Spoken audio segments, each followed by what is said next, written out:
ඇයි ආදරණීය දුවේ පුතේ මා අද සූදානම් වන්නේ තුන ශ්‍රේණියේ නව විෂය නිර්දේශය යටතේ මුදල් පාඩම පිළිබඳව ඔබ සමග සාකච්ඡා කිරීමටයි.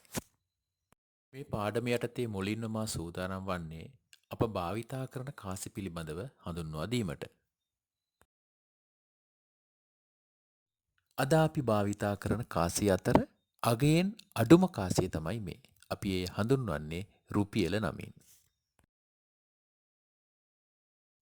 මේ අපි තවත් නිතර භාවිතා කරන කාසියක්. එය රුපියලේ කාසියට වඩා තරමක් විශාලයි. එහි වටිනාකම රුපියල් 2යි. මේ කාසියත් අපට නිතර දකින්නට ලැබෙන කාසියක්. ගනුදෙනු කිරීමේදී අපි නිතර භාවිතා කරන කාසියක්. අපි මුලින් හඳුනාගත් කාසි දෙකට වඩා අගයෙන් වැඩි මේ කාසියේ වටිනාකම රුපියල් 5යි.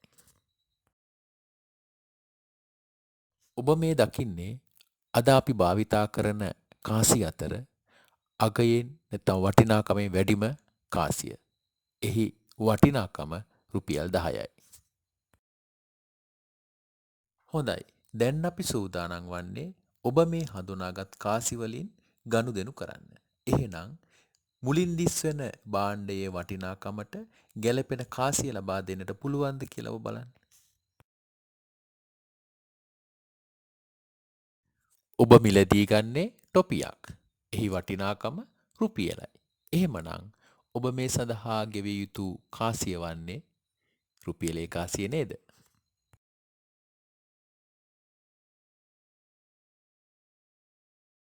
ඔබට අවශ්‍ය මේ මකනේ වටිනාකම රුපියල් 2යි. එහෙමනම් ඔබ ගෙවිය යුතු කාසිය වන්නේ රුපියල් 2 කාසියක් නේද? පැන්සලේ වටිනාකම රුපියල් 5ක් බව සටහන් කරලා තියෙනවා. ඒ කියන්නේ පැන්සලක් මිලදී ගැනීමට අපිට පහසුවෙන්ම රුපියල් 5 කාසියක් ලබා දීමෙන් පුළුවන් බව ඔබට වැටහෙනවා. පෑනක මිල රුපියල් 10යි. එහෙමනම් අපි බලමු මේ පෑනේ වටිනාකමට ලබා දෙන්න පුළුවන් කාසිය අපි මීට පෙර හඳුනාගත්තා. ඒ තමයි රුපියල් 10 කාසිය.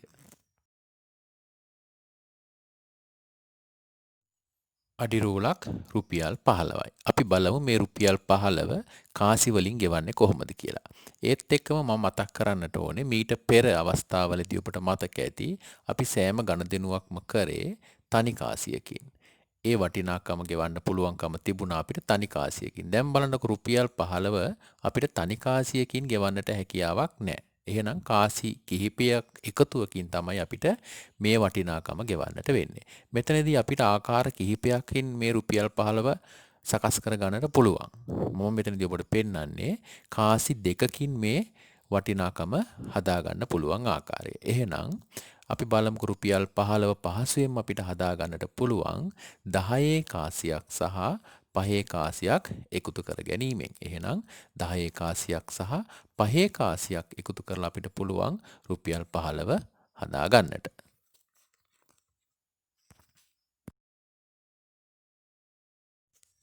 අඹ ගෙඩියක මිල රුපියල් 20යි. අපි බලමු මේ සඳහා ගෙවීම් කළ හැකි ආකාරය. ආකාර කිහිපයකින් රුපියල් 20 ගෙවිය හැකි වුවත් මම මෙතනදීත් ඔබට පෙන්වන්නේ කාසි දෙකක් භාවිතා කරලා කොහොමද මේ ගනුදෙනුව සිදු කරන්නට හැකියාව තියෙන්නේ කියලා. ඒ නිසා බලන්න මම ඔබට පෙන්වන්න රුපියල් 20 අපිට හදා ගන්නට පුළුවන් කාසි දෙකක් යොදාගෙන එනම් රුපියල් 10 කාසි දෙකක් යොදාගෙන අපිට මේ රුපියල් 20 සකස් කර ගැනීමේ හැකියාව තියෙනවා.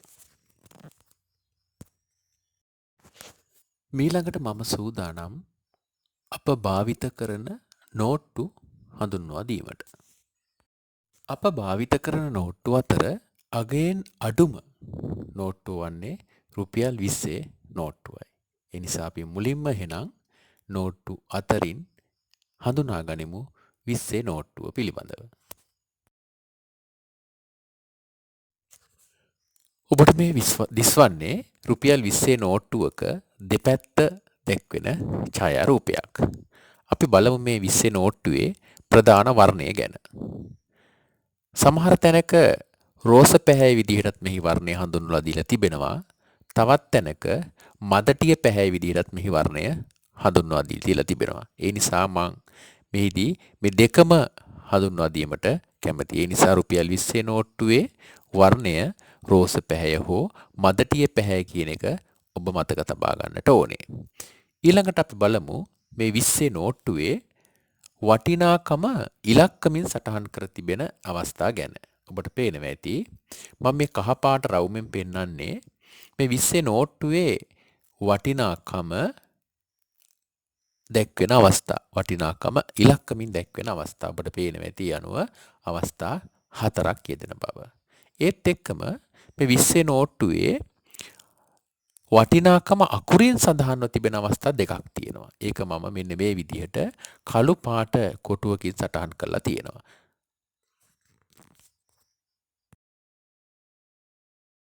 ඊළඟට ඔබ දැනගන්නට ඕන කාරණයක් තමයි නෝට්ටුවක නිකුත් කළ දිනය පිළිබඳව.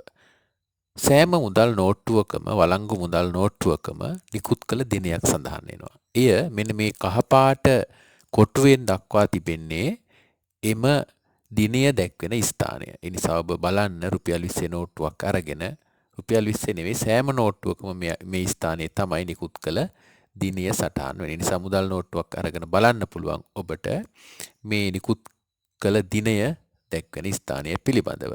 ඒ වගේම වළංගු මුදල් නෝට්ටුවක අස්සන් දෙකක් යොදා තිබෙනවා.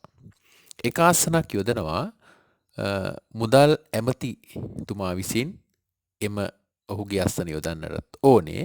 ඊළඟ අස්සන යොදන්නේ මහ බැංකුවේ අධිපතිතුමා. මෙන්න මේ දෙන්න තමයි මුදල් නෝට්ටුවක අස්සන් දෙක යොදන්නේ. අපි මේ කතා කරේ මුදල් නෝට්ටුවක ලක්ෂණ පිළිබඳව. මීට අමතරව 3 ශ්‍රේණියේදී මුදල් නෝට්ටුවක මීට අමතර දේවල් ඔබ දැනගත යුතු නැහැ. මෙන්න මේ කරුණු ගැන විතරයි ඔබ අවධානය යොමු කළ යුත්තේ 3 ශ්‍රේණිය මුදල් පාඩමේදී.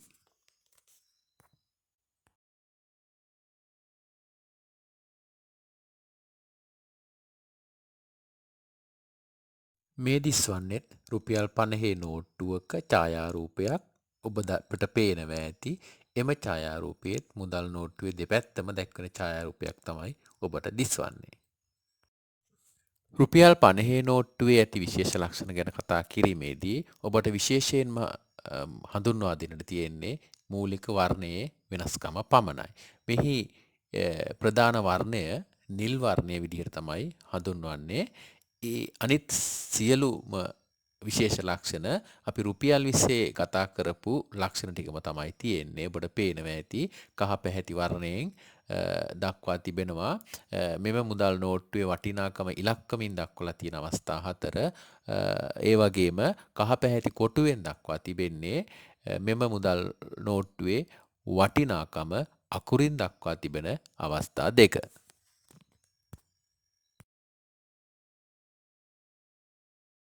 ඔබට පේනවා ඇති මේ මුදල් නෝට්ටුවේත් කහ පැහැති රවුම යෙදූ ස්ථානයේ මුදල් ඇමතිතුමාගේ අස්සන සහ මහ බැංකුවේ අධිපතිතුමාගේ අස්සන යොදා තිබෙන ආකාරය, ඒ වගේම කළු පැහැති කොටුවෙන් දක්වා ඇති ස්ථානයේදී මෙම මුදල් නෝට්ටුව නිකුත් කළ දිනය දැක්වෙන ස්ථානය ඔබට පේනවා ඇති.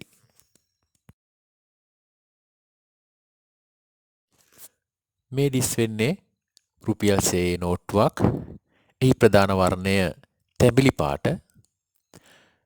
අපි මුලින් කතා කරපු නෝට්ටු දෙකේ සඳහන් මූලික ලක්ෂණ මේ නෝට්ටුවේ තියෙන නිසා මම ඒ පිළිබඳව නැවත ඔබත් සමග සාකච්ඡා කිරීමට බලාපොරොත්තු වෙන්නේ නැහැ.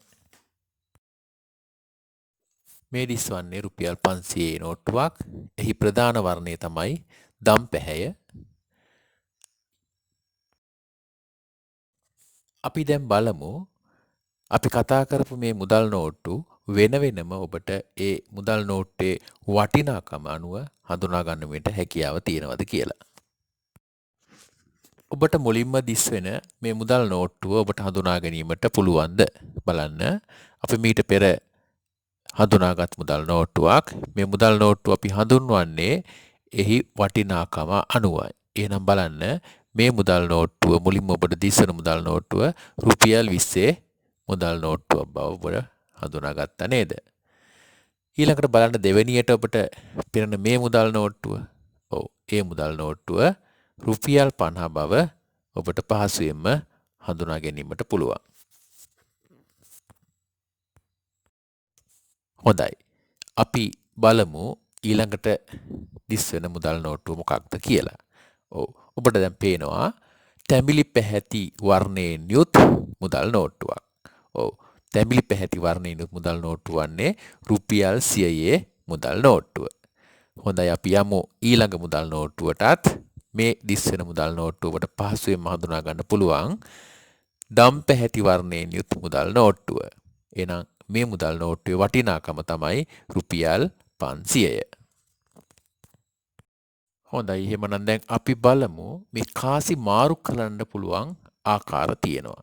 ඒ මාරු කළ හැකි විවිධ ආකාර පිළිබඳව ඔබත් එක්ක සාකච්ඡා කරන්නටයි ඊළඟට මම සූදානම් වන්නේ. ඔබට තිරයේ දිස්වෙන කාසිය හඳුනා ගන්න පුළුවන්ද? ඔව් ඔබ හඳුනා ගන්නවා මේ කාසිය රුපියල් 2 කාසියක්. අපි බලමු මේ රුපියල් 2 කාසිය මාරු කළ හැකි ආකාරයක් පිළිබඳව. ඔබ දන්නවා රුපියල් 2 කියන කාසිය අපිට මාරු කරගත හැකි එක අවස්ථාවක් තමයි රුපියලේ කාසි දෙකක් බව. එහෙනම් රුපියල් 2 හැදෙනවා රුපියලේ කාසි දෙකක් එකතු වීමෙන්. එහෙනම් රුපියල් 2 මාරු කළ හැකි එක අවස්ථාවක් තමයි රුපියලේ කාසි දෙකකින්. අපි ඊළඟට බලමු මේ රුපියල් 5 කාසිය මාරු කළගත හැකි විවිධ අවස්ථා ගැන. අපි මුලින්ම බලමු එක අවස්ථාවක්. ඒ තමයි මේ රුපියල් 5 අපිට මාරු කරගන්නට පුළුවන් රුපියල් 2 කාසි දෙකක් සහ රුපියලේ කාසියකින්. ඒ කියන්නේ රුපියල් 2යි එකතු වෙනවා රුපියල් 4යි ඊළඟට රුපියල් 5යි. ඔබට පැහැදිලි ඇති ඒ අවස්ථාව ගැන. ඊළඟට අපි බලමු දෙවෙනි අවස්ථාව යටතේ රුපියල් 5 මාරු කරගන්න පුළුවන් ආකාරයක් රුපියල් 2 කාසියක් සහ රුපියලේ කාසි 3කිනුත් අපිට පුළුවන් මේ රුපියල් 5 හදා ගන්නට. ඊළඟට අපි බලමු තුන්වෙනි අවස්ථාව යටතේ අපි දන්නවා රුපියල් 5ක් කියලා කියන්නේ රුපියලේ කාසි 5ක් බව.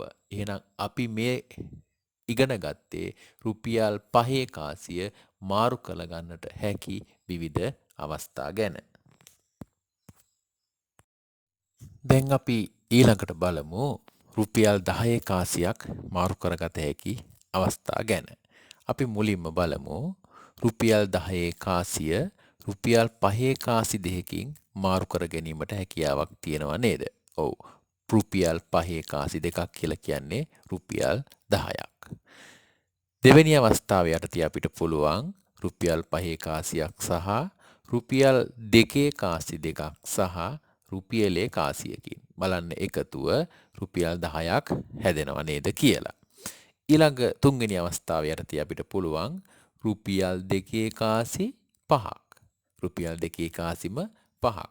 එකතුව 10යි. එහෙනම් රුපියල් 10 මෙන්න මේ ආකාරවලට අමතරව තවත් විවිධ වූ ආකාරවලට කාසි වලින් වෙන් කරලා අපිට මාරු කරගන්නට පුළුවන්. අපි මේ කතා කරේ අවස්ථා 3ක් පිළිබඳව පමණයි. ඔබට පුළුවන් මේ ආකාරයට විවිධ ආකාරයට ඔබට ප්‍රායෝගිකව මේ මාරු කළ හැකි ආකාරය හොයලා බලන්නට. ඊළඟට අපි බලමු භාණ්ඩයක් මිලදීගෙන ඒ භාණ්ඩයේ වටිනාකමට කාසි වලින් ගෙවිය හැකි ආකාරය පිළිබඳව.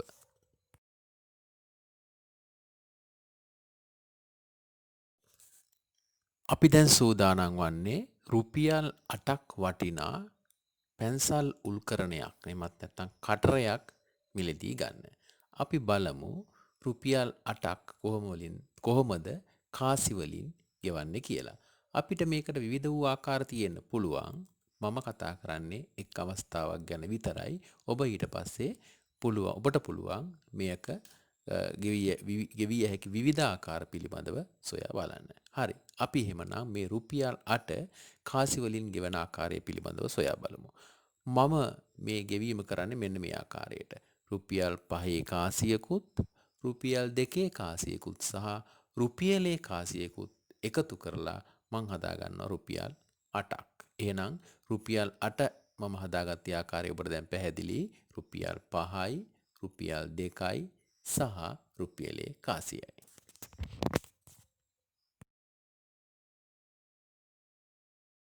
මීළඟට අපිට අවශ්‍යයි රුපියල් 9ක් වටිනා මකණයක් මිලදී ගැනීමට. මං නැවතත් මතක් කරන්නට ඕනේ මේ රුපියල් 9ත් කාසි වලින් විවිධාකාරයෙන් අපිට සකස් කරගන්නට පුළුවන්. මම කතා කරන්නේ මෙතනදී එක් අවස්ථාවක් ගැන විතරයි. මම මෙතනදී මේ රුපියල් 9 හදාගන්නේ මෙන්න මේ ආකාරයට. රුපියල් 5 කාසියකුත් රුපියල් 2 කාසි දෙකකුත්. එතකොට බලන්න එකතුව රුපියල් 9ක් හදාගන්න පුළුවන් නේද කියලා.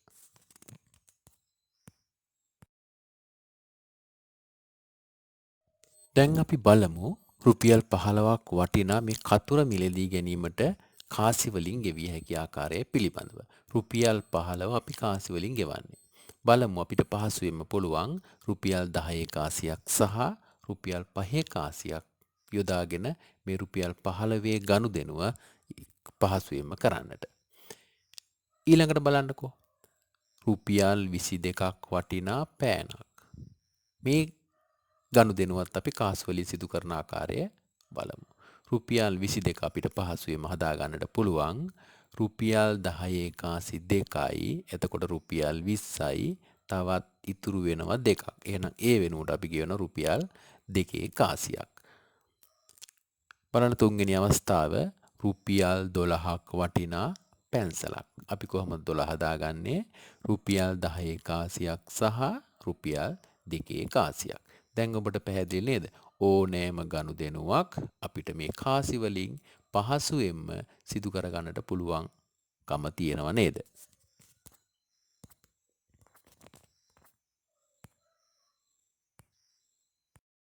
මීළඟට අපි සූදානම් වන්නේ මීට පෙර කාසි වලින් ගනුදෙනු කළ ආකාරයටම දැන් අපි සූදානම් නෝට්ටු වලුත් ගනුදෙනු කරන්න.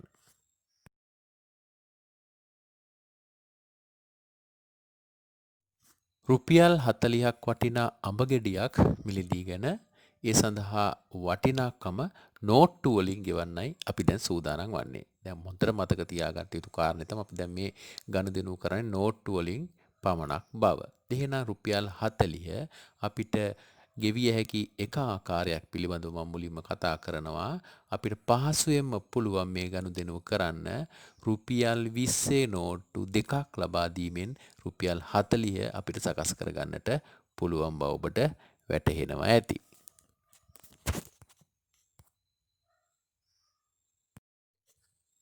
මීළඟට අපි මිලදී ගන්නේ පැන්සල් කිහිපයක් සහිත පැන්සල් පෙට්ටියක්.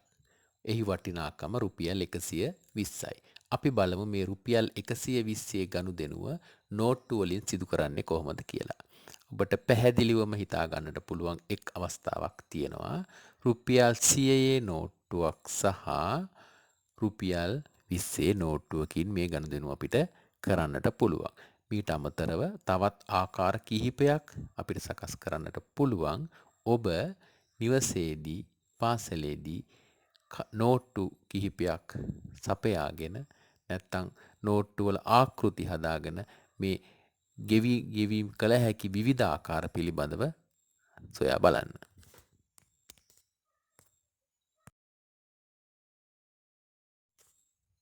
රුපියල් 90ක් වටිනා ගස්ලබු ගෙඩියක් මිලදී ගන්නයි අපිට උවමනාව තියෙන්නේ. දැන් අපි බලමු මේ රුපියල් 90 ගනුදෙනුව නෝට්ටු වලින් කරන්නේ කොහොමද කියලා. රුපියල් 50 නෝට්ටුවක් සහ රුපියල් 20 නෝට්ටු දෙකක්. ඔබට පේනවා ඇති එකතුව රුපියල් 90ක් වන බව. එහෙනම් අපිට මේ ආකාරයට මේ ගනුදෙනුව සිදු කරන්නට පුළුවන් නෝට්ටු වලින් පමණක්. ඊළඟට රුපියල් 150ක් වටිනා අන්නාසි ගෙඩියක්. අපි කොහොමද රුපියල් 150ක් නෝට්ටු වලින් ගෙවන්නේ? අපිට පුළුවන් පහසුවෙන්ම රුපියල් 100 නෝට්ටුවක් සහ රුපියල් 50 නෝට්ටුවකින් මේ ගනුදෙනුව කරන්න. රුපියල් 100යි රුපියල් 50යි එකතු වුණාම රුපියල් 150යි. හොඳයි අපි මෙතෙක් කතා කරා කාසි ගැන, නෝට්ටු ගැන, නෝට්ටු වල විශේෂ ලක්ෂණ ගැන, කාසි හා නෝට්ටු වලින් ගනුදෙනු සිදු කළ හැකි ආකාරය පිළිබඳව. මේ තුන ශ්‍රේණියේ නව විෂය නිර්දේශයේ මුදල් පාඩමේ පළවෙනි කොටසට අවශ්‍ය දැනුමයි මම ඔබට ලබා දුන්නේ. මා සූදානම් ඔබත් සමග දෙවැනි පාඩමෙන් හමුවන්න. එතෙක් ඔබට පුළුවන් මේ පළවෙනි පාඩම ඇසුරෙන් පෙළ පොතේ අභ්‍යාසවලට පිළිතුරු සපයන්න.